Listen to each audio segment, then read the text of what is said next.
meron tayong SDG goals. No? Ang tanong, paano natin maabot yan? Na alam po natin, paunti at paunti ang ating resources kung hindi po natin pangangalagaan. Kaya itong conversation on sustainability with our guest speaker right now will at least help us understand ano yung pwedeng maging roadmap, no? From his lens as an incoming senator of the 28th Congress of the Philippines. Welcome at sana maging magandang ating talakayan. Magandang umaga po.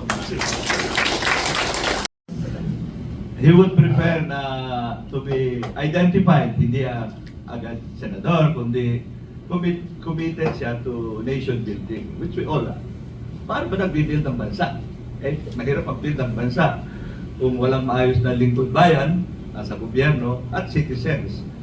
Pag-uusap nga namin ni former Vice Governor, sabi ko, pag ikay former government official, sinasabi na, babalik ka sa private sector?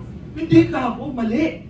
Pag babalik mula sa government, babalik ka, you go back to the sovereign citizenry. Sa democracy, sovereign ang citizen. Problema lang, sovereign pag magkasama. Pag watak-watak, hindi ka na pagsisilbihan ng public servant. Dahil, sino kayo? Hindi ko alam, susundin eh. Diabetes o sinig? Okay? Okay, thank you. Thank you very much.